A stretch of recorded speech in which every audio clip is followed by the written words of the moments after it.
Hello, everyone, and welcome to episode 214 of the High Sensitivity Podcast, and thank you for listening. If it's your first time here, we talk about video game and movie news, as well as we watched or played over the week. My name is Barry, along with my fellow descendants. My name is Craig, in the flesh. My name is also Craig, fellow descendant as well. And following that, it's always going to be the First Descendant, which is always the news. The most important descendant, if you will. That is a transition. Mm-hmm. Thanks. I that. appreciate that. It didn't feel the greatest, but I made it work. I loved it. There isn't a lot of news this week. We are, entering the summer months, and most people are on vacation or doing other fun stuff. We, on the other hand, are trying to figure out, dig to the bottom of the barrel of all gaming news. That's what we try to do. Nintendo Japan has announced that there is no more fixing the Wii U. They are going to be refusing repairs for said Wii U. This is the perfect time, and I was watching a couple videos this week, if you haven't already, to turn on your Wii U and make sure it still works. After being unplugged and not in power for a while, it ends up destroying some of the parts in your electrical components in the Wii U. So plug it in, make sure it still works, because unless you're going to fix it yourself, there really is no option to get it fixed by a licensed Nintendo anymore. My Wii U still works, so I'm good. I never owned one. Yeah. I never owned one either. That's the console that I wish. The Wii and the Wii U was the one that I really wish I was on board for. I just didn't. I never had a GameCube or a Wii U. Ooh, the GameCube too. I thought it was funny. They said it was almost like they would have kept doing it, but they don't have any more parts. That's what made me laugh. Yeah, like we're out of parts. I think a lot of people realize that, oh crap, there's a lot of stuff to be done. Yeah. Or a lot of Wii U's that haven't been plugged in ages. Every game at this point is pretty much on the Switch. Yeah. As well. And then lastly, for news for me, because there's not a lot, the Tales of Kenzura Zhao, the developer of the game Surgent Studios, has had layoffs. This is the one game where we, during Game of the Year talks last year, they showed a demo for this, and it was the one actor who got really emotional on stage and mentioned that, he made this game in memory of his father. His dad. Yep. So I don't know how well the game did. We never really heard. It was bundled in with PlayStation at one point with your PlayStation Plus subscription. I played it a little bit. Yeah, you play. Yeah, I was about to say, Craig. I remember you saying you played it.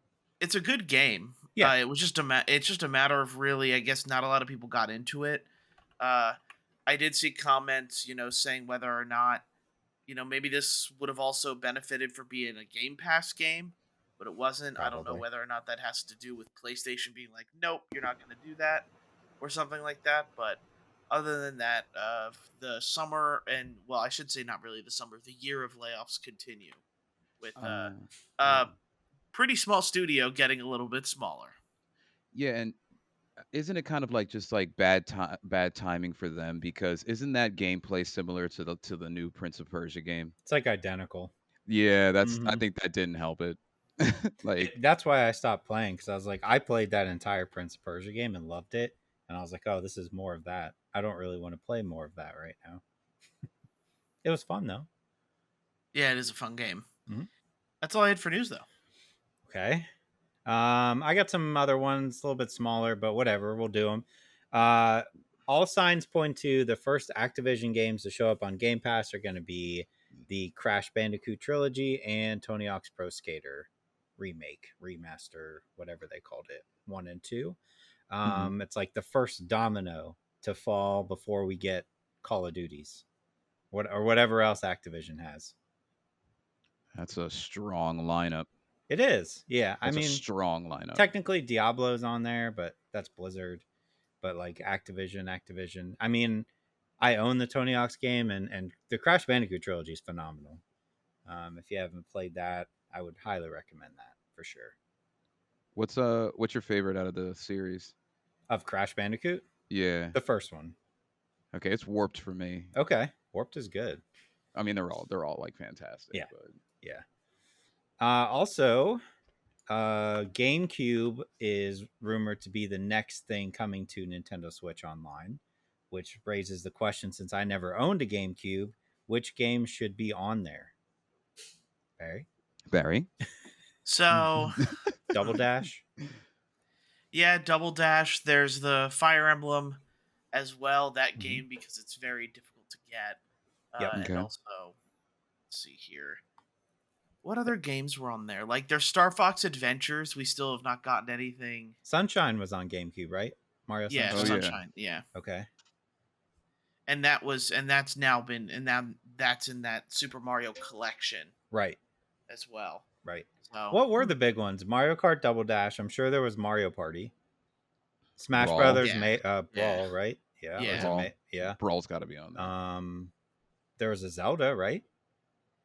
Twilight Princess. Yes. Yeah. Okay, Would you consider Galaxy? Was Galaxy on the GameCube as well? No. that was on the Wii. Oh, okay. Yeah. My B. Correct. Yeah, My B. yeah. I'm interested. Like, if they do that, I still haven't done like the upgraded purchase for Switch Online. I still only pay $20 a year. But if they put GameCube games on there and it's behind that paywall, I may do it just because I've Mm. never gotten to play those games. Besides Sunshine. Yeah, there are some like GameCube was a really like fun time for like Pokemon games as well. Hmm. You got Pokemon Coliseum and Yeah, Pokemon like Gale to Darkness, but they which haven't was put like Pokemon on there yet. so I think Mm. those games are different. Like I'm pretty sure those two games are not by like they use the Pokemon licensing and but they're Right. not made by the Game Freak team. So Okay. I wonder if that changes something with them. So who knows? Because those games like are very difficult to acquire as well. Yeah, Barry, on the flip side, what shouldn't be on there? that's fair. You got a Uh, GameCube game that you're like, there's no way in heck that should move anywhere other than with the time that I saw it. Ever. so I there are two that come to mind. Resident there was a Resident Evil game that was terrible on that console. Not 4. I know we all know how much Yeah. people love 4, but Billy and the Egg Hatcher. Okay. It'll definitely be Uh, on. That sounds like a game they would put on there. yeah, probably. It's made by the same people that made Sonic Team as well. It's an interesting game for sure. Okay. But I'd also do with like more Sonic games on there. There was Mhm. like Sonic Heroes, which we have not seen, which was like a 3-team game. But yeah, So if I look at like the top GameCube games, Metroid Prime, uh, Legend of Zelda Wind Waker, Smash Brothers Melee, Mario Sunshine, Double Dash, Paper Mario Thousand Year Door, which I highly doubt they would do that. Yeah. Resident Evil 4, Eternal Darkness, Pikmin 2, Metroid Prime 2, Star Wars Rogue Squadron, um, Twilight Princess, Beautiful Joe, Yeah, that was a popular one. Luigi's Mansion, F-Zero GX, Fire Emblem Path of Radiance. That's what you were talking about, right? Yes. Tales of Symphonia remastered. Probably not. I think there's already a Tales game that's been remastered. Super Mario Strikers. I could see them putting that on there. Oh yeah, Maybe, just but they another soccer game. Yeah. but they probably wouldn't do that just because of the Oh, to make money. the soccer game that's already Yeah. on the Switch that was reviewed terribly by many. I see Star Fox Adventures and Star Fox Assault. And also Adventures is the one I know. Okay. And Animal Crossing. Yeah, that's right. Yeah, the original Animal Crossing. Yeah, I don't see much of a difference between original Animal Crossing and like these and the Animal Crossing we use today. Sure. That became such a mega hit. But if people want to go back to that, you definitely can. True. It'd be interesting. I hope they do. It makes sense. They just keep adding. Yeah. They just added some 64 games, so might as well do GameCube. It's not like the Switch can't handle it. We got a hint that we might be getting another LA Noir. I'm sorry, what? I missed that story. Yes. They said now it was labeled as they're working on a 1940s style game, which everybody did kind of jump on and like, well, this is the LA Noir studio, so Obviously, LA Noir 2. It may not be, but it's definitely in that time frame. Do you think people would care? Yes. I do. I Yeah. yes. Oh yeah. Let me rephrase. My wife would care heavily, and right after this podcast is done filming, I'm going to tell her that, or recording. I'm going Think to about how go tell much her. more they can do with the facial stuff now. Yeah. That'd be insane. When did it come out? Was that a mid 2010s, like a 2015 kind of thing? It was PS3 and 360, so that was a while ago. I'm Oh, not it'd be so sure. different. It'd be It so would be, different now. especially if they're using the new Unreal Engine. Yeah, You could make a really good looking game. you can. I mean, I'm in. I just don't know that people are like clamoring for LA Noir 2 these days. Yeah. Hideo Kojima news is teasing he's going to show up at Tokyo Game Show. More than likely, Death Stranding 2. Barry, that means me and you got to get on top of that. We're running out of time. Yes. It is difficult. I Yes. I don't know. It's Yes. probably still a couple years off, I would imagine. I think it's a 2025. So I Okay. think Okay. we have till next year. Oh, that's plenty of time, right? Yeah, How long is we that do. game? Like 40 hours? I don't know. I guess it depends on how fast we make those deliveries. Yeah, I mean, Sure. we can call the developers of college football and tell them to push the game back until like mid-August, so you guys have more time. Or you could just make me not play Elden Ring again. And then the last one I had, because this one made me sad. I don't know if you guys saw the news about the GTA 5 story DLC that came out. There are some developers who worked on it who said that there was a single player DLC that they were working on that they labeled as absolutely incredible. And it got canceled because, in their words, they said GTA Online is a cash cow. So we're going to make things for GTA Online, Mm-hmm. which is pretty much how Rockstar's mindset is Yeah. right now. Which, again, I'm excited for GTA 6, but I'm a little worried that we're going to get a shortened single player experience and then just more online nonsense because I don't like the online. I would kill for some Yeah. DLC on that. Yeah, for real. Sad, but I guess it's That kind of is. the state of things. That GTA Online continues to make gajillions of dollars to this day, so Yeah. I get it. But I wish it wasn't the case. But that was the last one I had. All right, I have two additional ones. A year after Capcom, and Capcom has been known for making some pretty successful games, especially recently. However, a year after Exo Primal has dropped, they announced after the title update 4, all content is going to be finished for Exo Primal, which was looking to be kind of like a Dino Anthem in terms of like where they were looking to kind of go. I mean, I may be a little bit off in that similarity, but it was supposed to be a big game for them. Yeah, and it And sucked. yeah, Barry, did you play it at all? Barely. I think Yeah. like maybe one round. Like I did Okay. not play a lot of that game. I played a couple hours and I was like, this is garbage. as soon as I saw that, like for some reason we're using like I don't know an AI system to put dinosaurs in a city so that we can attack them in Mhm. mass, I was done. I mean I didn't even start it like Mhm. as after seeing that, but we noticed we haven't heard a peep from anything Exoprimal, and that is why because they are done. So I'm sure Capcom can devote their attention to other things, which again they do Dead know how to make Rising a successful game.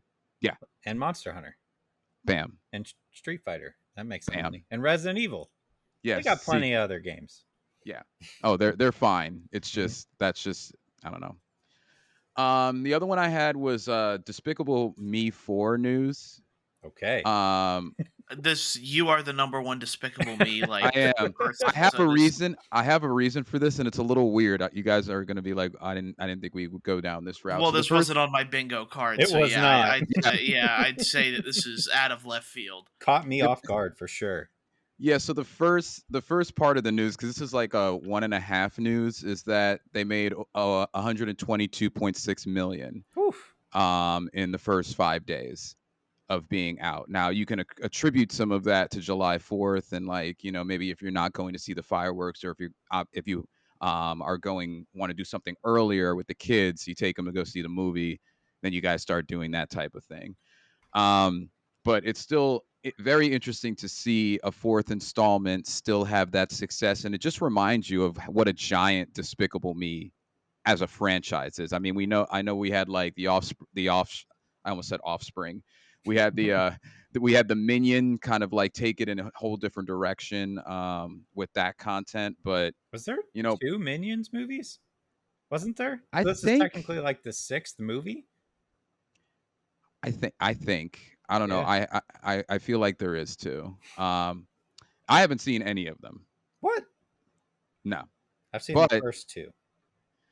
I am a fan, and I watched the entirety of where they go for one reason and one reason alone. We are not a music podcast, but my favorite artist is Pharrell Williams, and he does the soundtracks Yep.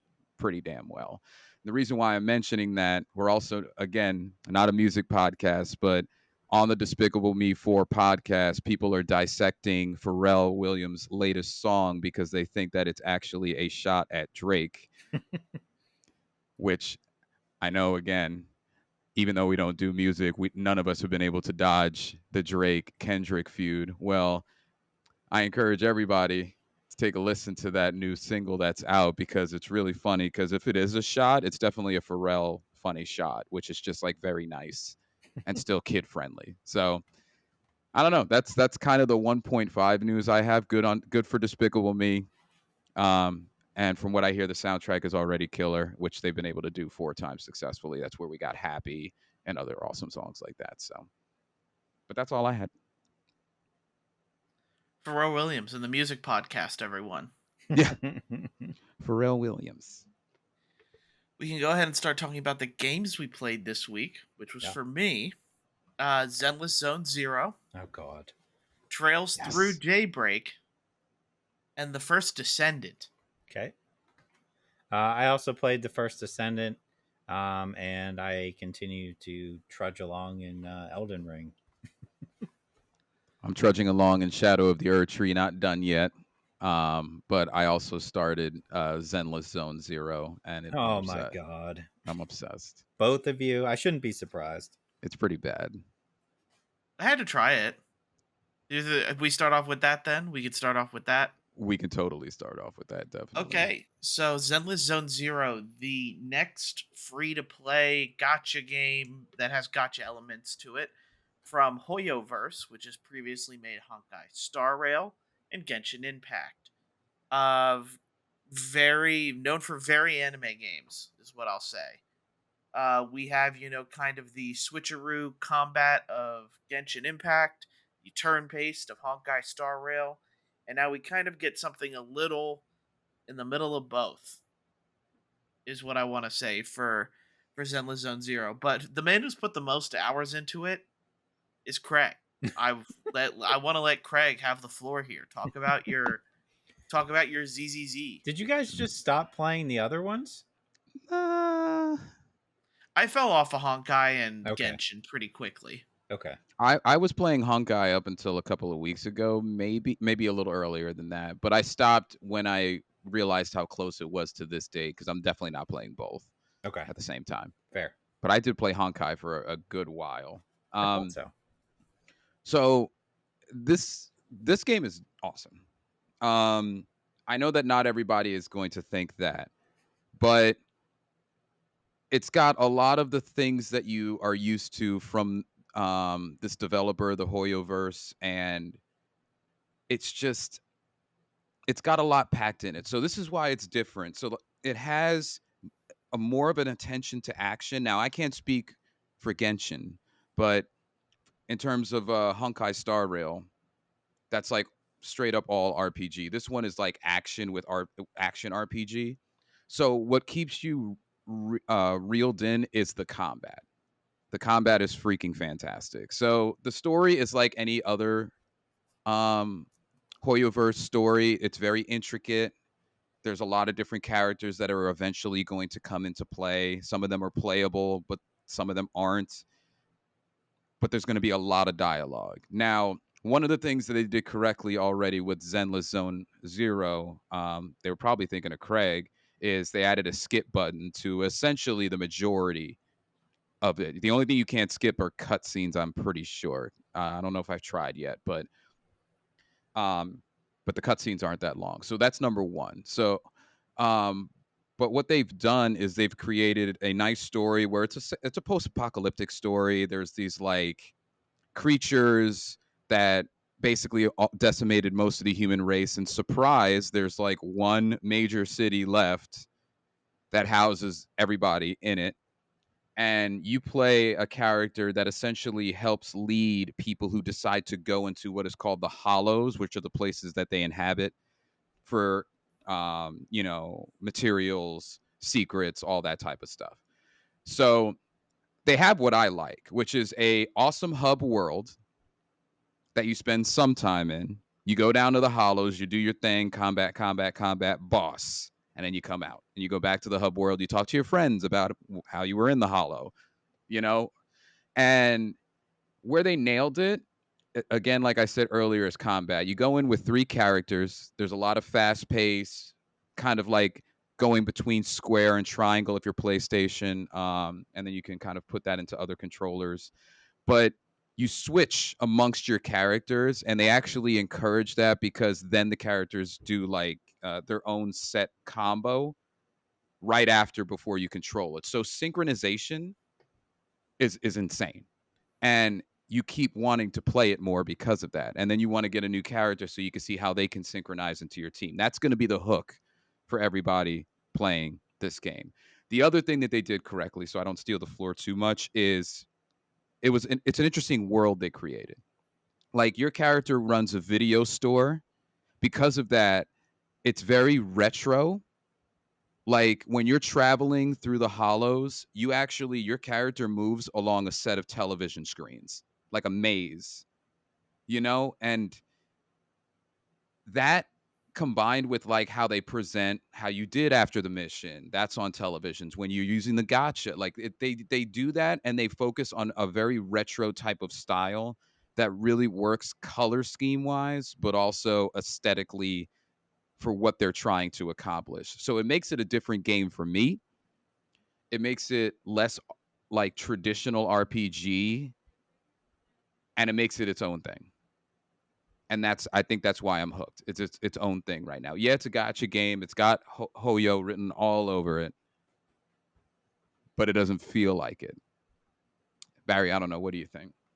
It's a pretty good game. Like that's what I'll kind of give it. I have to admit, there's a lot of side stuff going on and resource management in order to get your characters to level up and things like that. Like there can be a lot that it's definitely overwhelming in some fashions. Hmm. Uh, but I've been playing it because I enjoy the combat and the mazy part of traveling through the TVs and it's not like there's a lot of downtime, is what I'll say.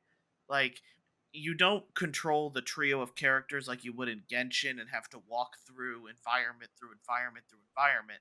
It's just you get into a battle on the maze checker on the maze thing here, and then it just puts you right into battle.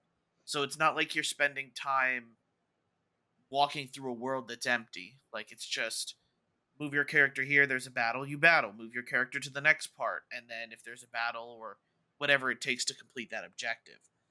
I just kind of like that because I don't feel like I'm wasting a lot of my time.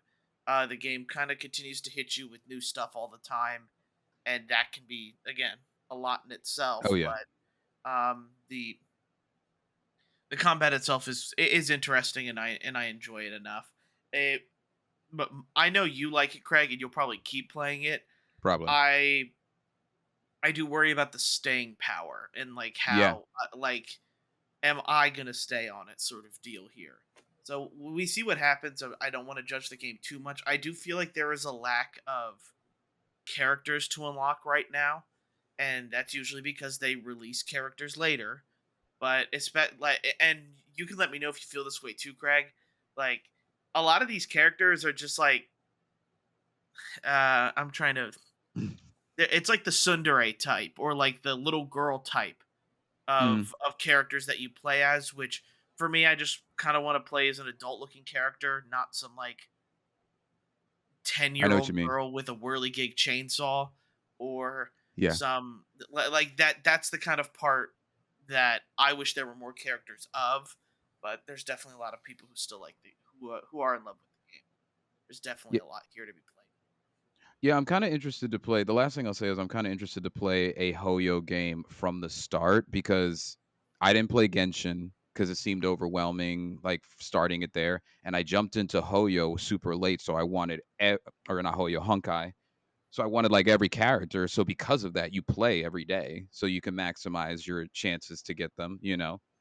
But this one I think will be a nice one that I might be able to actually play and just put down and pick up when I want it. When I see a character they drop and I'm like, that person looks cool. Maybe I'll play for a week to make sure I get the resources to try to get them. You know, that's what I'm hoping. You know, but I don't know. They really got me with the the aesthetics of the game. I saw I watched a couple reviews because I was like, I had no idea what this game is. But there was one, I had to look it up while you guys were talking. There was a random comment on like one of the reviews, and it was so perfect. It was literally, imagine if these very talented developers made a non-gotcha game. You know what I mean? Like, Hmm. imagine if they actually made a legit like $70 game Yeah, without all those elements. Like, I could get behind that. yeah. All three of I mean, we'll see with Zenless, but the first two were hits. Yeah. Like they can do it. Mm-hmm. I don't know why they stick to this though. That's a good point though. Because it That's So makes make some money. money. Yeah, it makes them a lot of yeah. money. Want to talk about the First Descendant then, Craig? Sure, we can do that. How far are you into this? Couple hours. Okay, I think I'm about maybe 2 hours. Yeah. Maybe not very far. Mm-hmm. You did the But intro. You did all that stuff. yeah, I did the intro and I did like maybe 2 or 3 missions in Okay. whatever world they send you to right afterward. Mm-hmm. So pretty game, Yeah. very pretty game. Of course, as expected, I'm kind of surprised at how much fun the guns Yeah. are. They feel good. Other than that, though, like it's very predatory on the gotcha elements. They already have $100 skins Yep. for certain characters, and Oh jeez. that's kind of part of the portion of the game too that we kind of have to deal with these gotcha games is that I think the First Descendant knows what it has, and it's really pretty graphics and very pretty costumes. Yeah. Is what I'll say there. There's definitely some people that are buying it more or less because to kind of flex and say that you have $100 skin, and then there's other people who are just whales for a game like this anyway. So, Yeah. but is it the Destiny killer? Craig, tell us. No. No. Is it the I think Destiny like I killer? don't mind free to play games with like you have to spend money. I it allows me to decide very quickly if I want to invest time and money in it. And to me it's like Destiny point 0.5. I think that's like the fairest way to put it. The guns feel good. It does look nice. I already played through Destiny 1 and 2, like the whole way through. I dropped off after I beat the campaign, like the first initial campaign, and I would do like a couple runs of different things, and then I was done. I don't think there's enough there for me to want to put any money into it and just continue to play it, especially not with college football coming out and trying to get through Elden Ring and everything else coming. For me, it made it very simple to be like, it's fine. I don't think it's a bad game at all. I just don't think it's something that I'm going to put 100 hours and like $200 into. Are you going to spend Yeah, money on it? I don't know. I Yeah. don't want to. I'll Yeah. say like we have two gotcha games trying to vie for my attention right now, Mm-hmm. and like I haven't spent any money in either Zenless Zone Zero or the First Descendant, and maybe whichever one gets me to spend my money first gets me to is the one that I play. Right. I could see where the First Descendant could definitely be fun with friends, and maybe Yeah. that's a game that we try Mm, out together. But just as of right now, there are definitely a lot of issues with this game as well. There's a lot of frame rate issues that people are Yeah. having. So, and the fun thing is the developers fix was like, "Oh, it's definitely your console. Delete and re-download the game." And it's like, Yep. man, you guys really like that's your solution to some of this stuff. But I that's mean, not really the it. Do you not feel like the missions, at least at the beginning, are very much like go here. Here's some enemies that are going to spawn in. Kill them. All right, now walk here, and it's just rinse and repeat. I Like, think they're meant to be quick. I yeah, didn't play long enough to see if there's any variety to these missions. they're very To be fair, quick. yeah, to be fair though, Destiny is a lot of the same Yep. things. It's go here, shoot these people, get this. Haha, you did it. And then Ah, you did it. whether or not it's going to be like these raid mechanics for their bosses, we have to see. We Yeah. don't know that yet. The reviews are still like, it's obvious they didn't put out early copies of this game. Not that I guess I expected them to, but we're still waiting on reviewers to kind of get their hands on it and review the game, where I think a lot of it is going to depend also on how the game is reviewed. And I have a feeling a lot of people are going to be conflicted. Yeah. Yeah. I honestly feel like it's not a game that's going to hang around. Mm-hmm. I think it's going to be forgotten in 6 months. I just We'll don't have see to anything see. there. It Yeah. always feels like I'm always surprised with how many free to play games there are. Yeah. That most of them survive as long as they have. Really, to Mm-hmm. be honest, like you think they'd stop updating Genshin and Honkai, but they have not. They There have are not. tons of other free to play games that they also haven't stopped doing. Fair. So, with that being said, do you want to go into your game or should I go into Trails?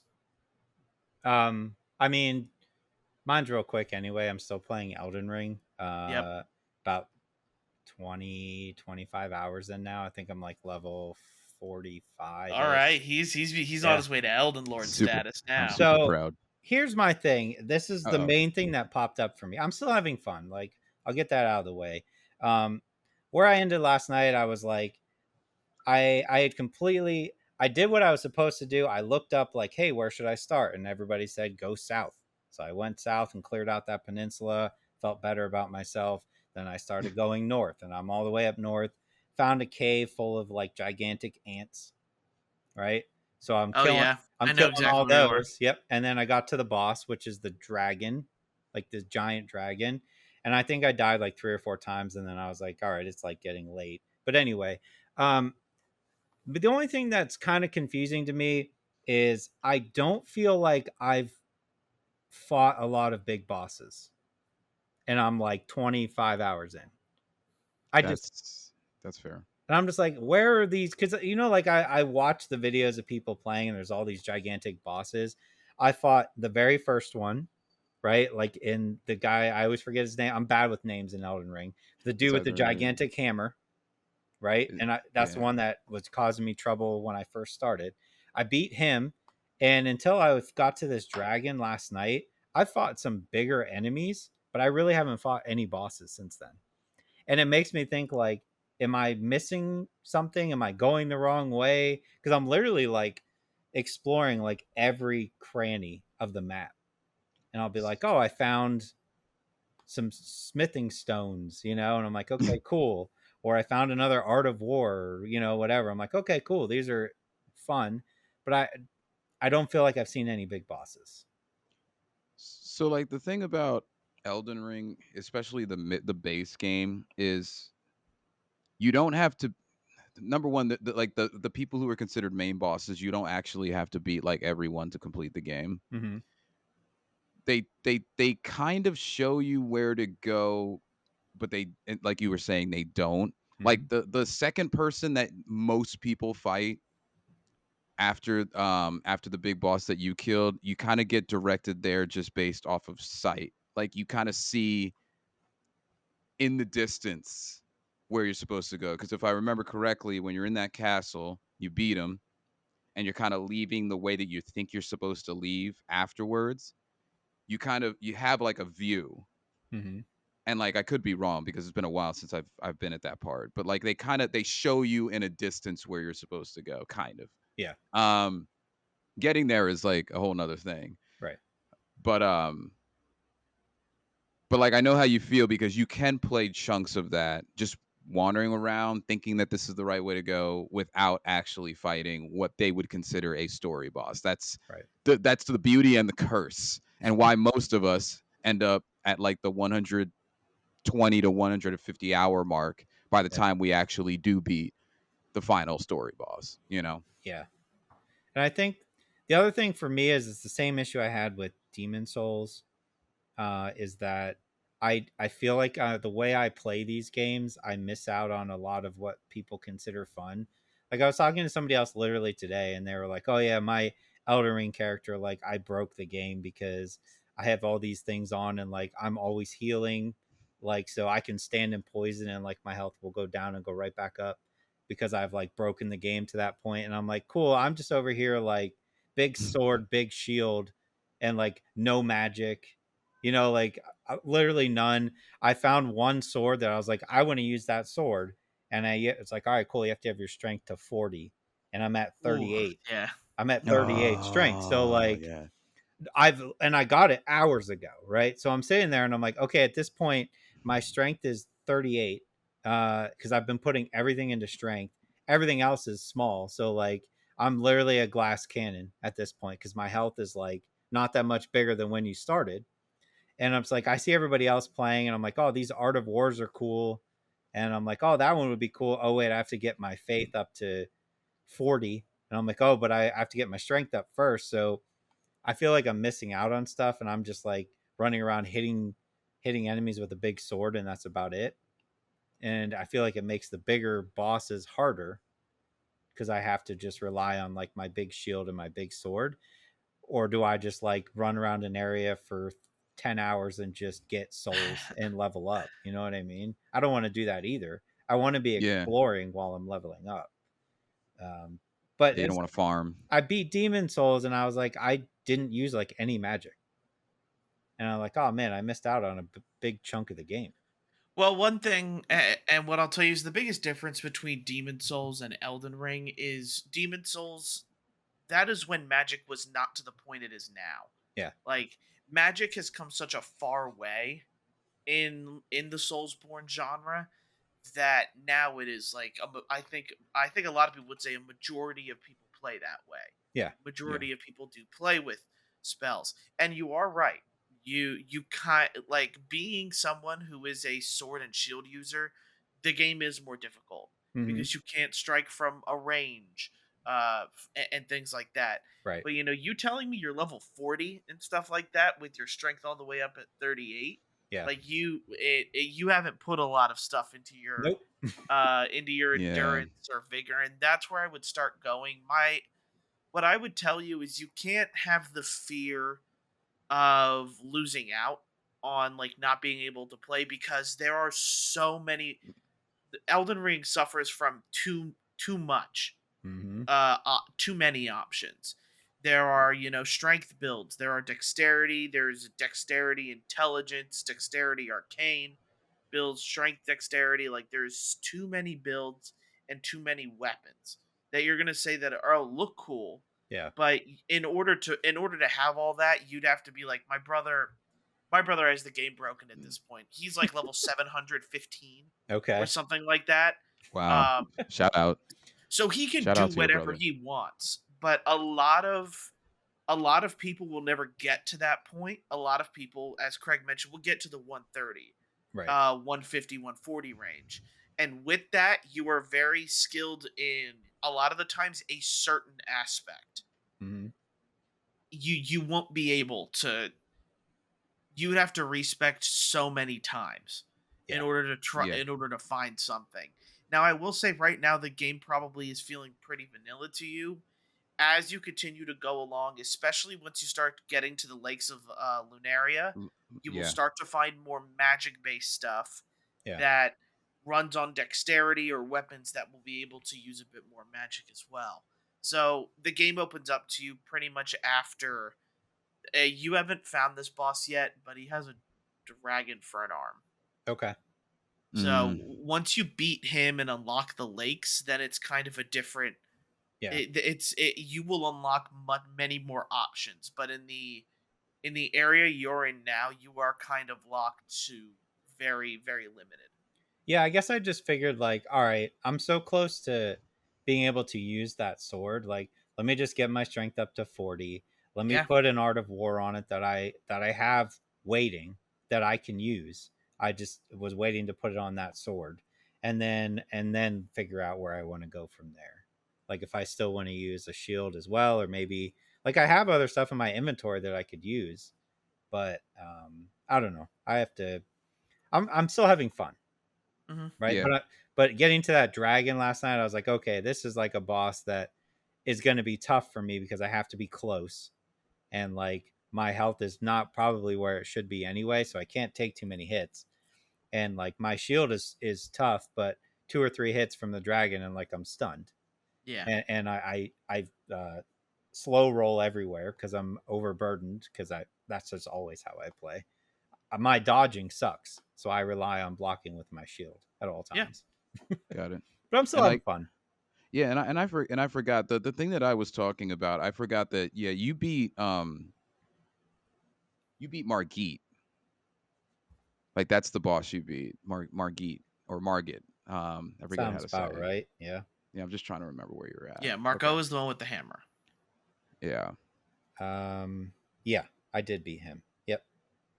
That was like the O- first boss. Yeah, it Okay, is. Yep. yeah, and then you haven't played it. You beat any stories after that, so you still No, and have. I've done like the little I again terrible with this game and names, but like the circles that you find that you get like teleported and you fight a boss. I've done like 2 of Mhm. those. Yeah. I The knocked Ever that. Jails. Yeah. Yeah, I've done 2 of those. Those are fairly easy. And then just like random things across the map, like there that have the big health bars, but I wouldn't consider like a boss. Um, like the I don't even know what he is. He looks like Hades, but he's riding in his boat. He has like a boat and he's Oh summoning. yeah. Oh Yep. I yeah. beat him. So like I'm beating things with big health bars, but like some like I'm not getting like the fog doors that I'm walking through that Yeah. tells me it's a boss battle, you know? Yeah, Yeah. and you'll get a cutscene when it's a boss. Yeah, Like every boss, that's what they get. Everybody else doesn't. right. That's cool. I'm still having fun though, and like I have every intention of getting through it, but it's probably going to, my time with it will cut when college football comes out next week. So Oh yes, of I'm trying course. to Yeah. push all my time into it right All right. So we go from that back to my anime games. now. Uh, Trails Through Daybreak is from the makers of the Trail it's the Legend of Heroes series. So there's the Trails of Cold Steel and Trails of Riviere that a lot of people play. This is kind of that next game that has been brought over to the States through Daybreak. It is I only got interested from it because I'm seeing this game being quite highly reviewed everywhere. And what the game's not fully voice acted, which I think kind of hits it a little bit less. I do Mm. wish it was like a fully voice acted game. A majority, I will say, is still voice acted. But the fun part that I'm having is the combat portion of this game. It's a mix between real time and grid based. So the weaker enemies that you can hit like with your sword and stuff like that, like you can dodge roll, press X and kill them regularly. It's kind of like a fast way to end a battle. And then there are other times where it's more strategic, and all of your skills and weapons all work, whether it's in a straight line or a circle, or it kind of moves in a grid, but your character is free to move however you want. It's I feel like it's kind of hard to explain, Is to it be like honest. chess? That's a good question actually.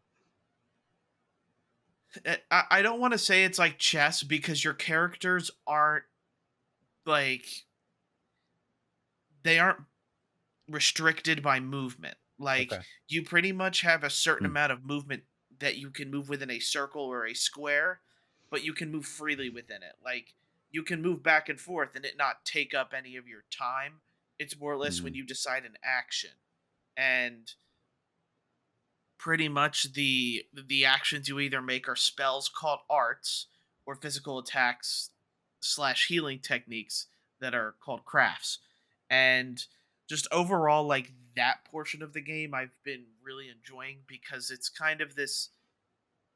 this back and forth with enemies where like an enemy will it picks its attack, but spells take time to cast in this game, so certain spells shoot in a straight arrow. So if you get the chance before they do it, you can move out of the way and actually like dodge their attack. Which I feel like for a lot of games that we play, especially JRPGs, you just sit there and take it and hope that the character misses. Like Mhm. you play an active role in getting out of the way and avoiding damage. And again, I feel like this combat system is extremely hard to explain and without you guys seeing what it looks like. But I've been really enjoying that portion of things because there are combats that are really quick and you can easily get through without doing the turn-based portion of it. And then there's the longer option where if you want to turn base every enemy, you absolutely can. But you don't have to. And I like that ability to switch in between the two. The story, I will say, I'm about 5 hours into the game, and it is a very slow roll. It's very JRPG like that, and I'm just hoping that eventually we start to see the stakes and some more stuff come up.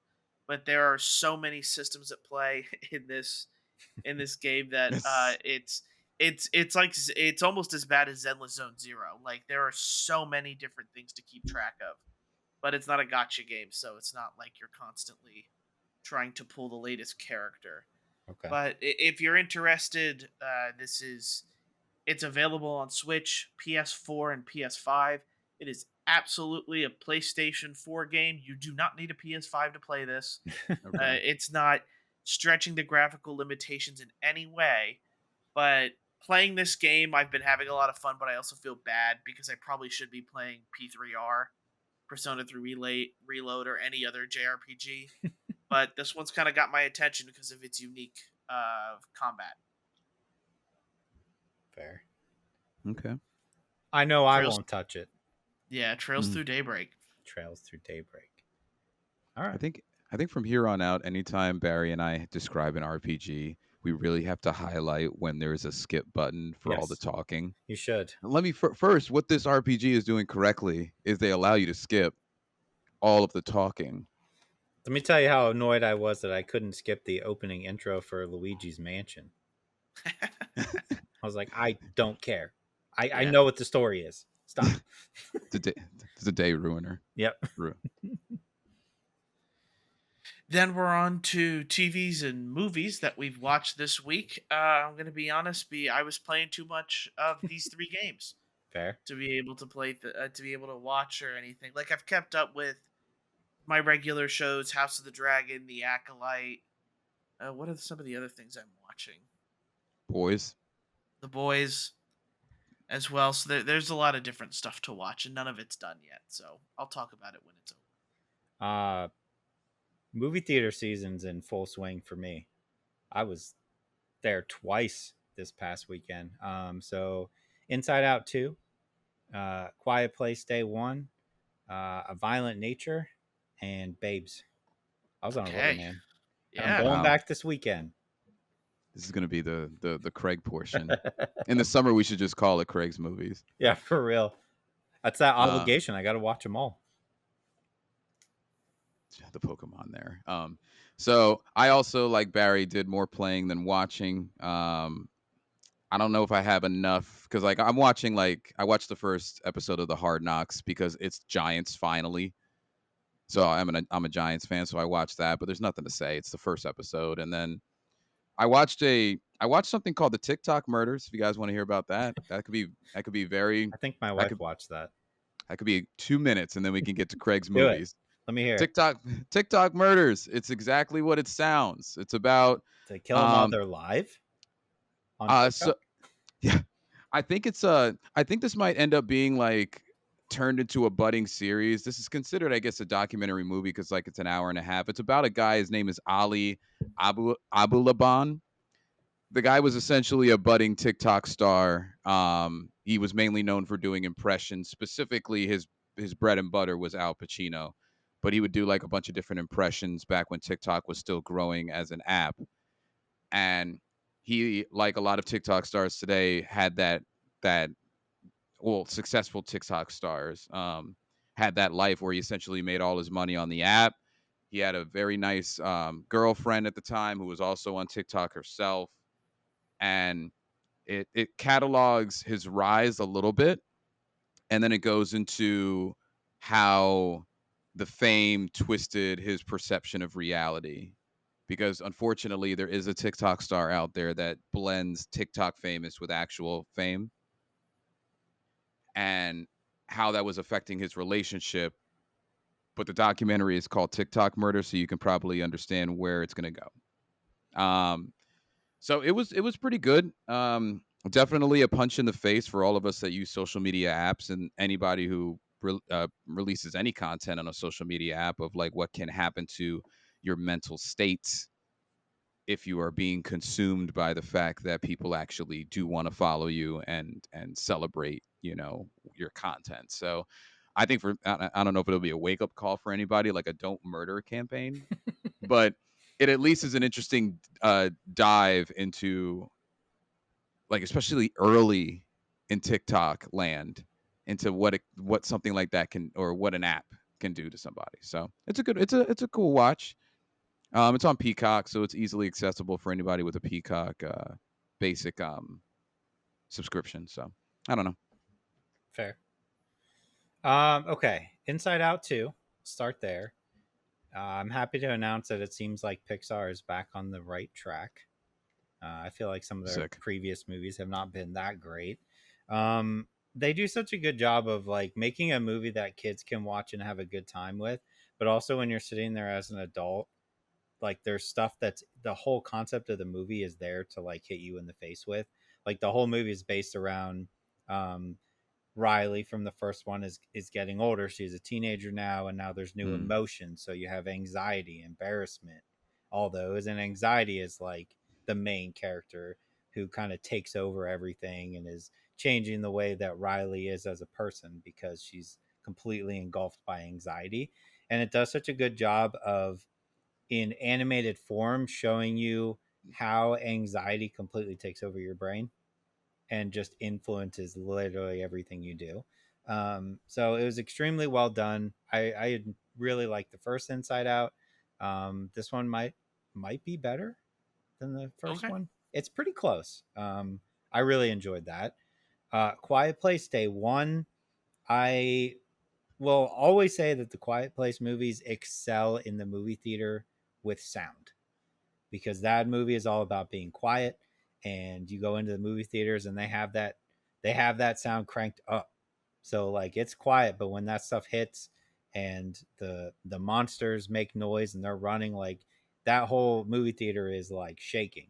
And that's what you want from a movie like that. The movie is stolen by a cat. Like the cat is the star of the show, I think, which is cool. And it's one of those movies like it gets right to the point. It's an hour and a half, and I went and like I was watching the movie and I looked down and I was like, "Oh my god, there's only 15 minutes left." Like that was like quick cuz it's literally Yeah. like short setup, here's your main character, go. Like now she's just running. And premise is probably not the greatest. It's literally the day that the aliens came down from space and she's in Brooklyn, and the only thing she wants to do, everybody's trying to evacuate. She's trying to get to this place she used to go as a kid to get pizza. That's it. It sounds ridiculous, but it makes sense when you watch the movie. I don't want to give a whole lot away, but that is the main, her objective is getting to this pizza place. Um, but it's done so extremely well that like I love all of those movies to death.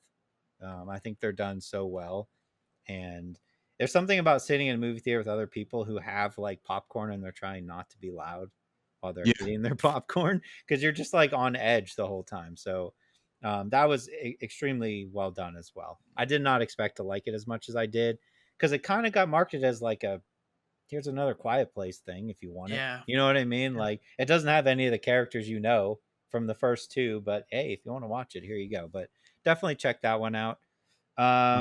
Is Go ahead. Krasinski still on the screenplay? Yeah, I know he's not in it, but yeah, he still yeah, is yeah. writing for it. Mhm. Yeah, and Yep. producing. And they can continue to do this with other stories. It's kind of like The Walking Dead. Like you can bring in as many characters as you want.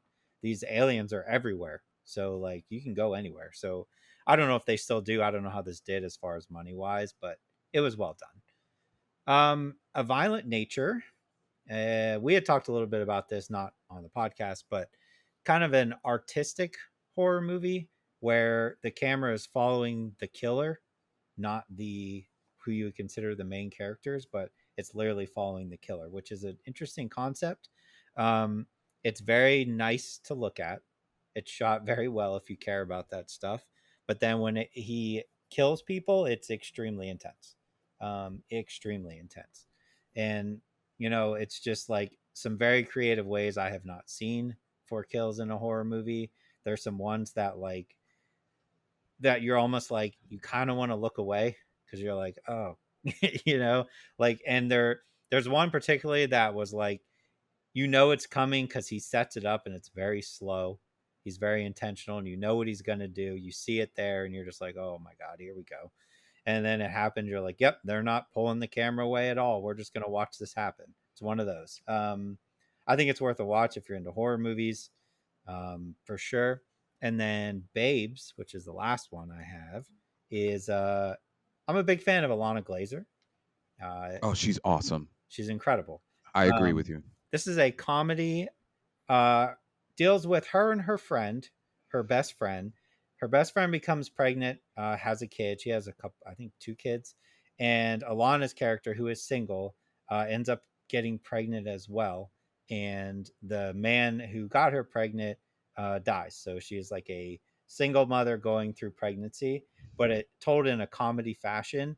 And for myself and my wife who watched it together, it was a lot of flashbacks to pregnancy and the birth that's done very humorously. And you're like, oh yeah, I remember that. And Alana is just absolutely hilarious in that movie. So I would say that is 100% a watch too. I don't think it may not hit as well for others. I still think it's funny if you haven't gone through like having children and pregnancy and all that. I still think it's funny, but there's something a little bit more about being like, oh yeah, I remember that, or like, oh yeah, I definitely remember that. Hassan Minaj is her best friend's husband. He's hilarious, and that's who I identified with the most, obviously. But definitely worth a watch for sure if you're looking for like a different comedy, especially if you love Alana Glazer. She's the best. But yeah, that's it.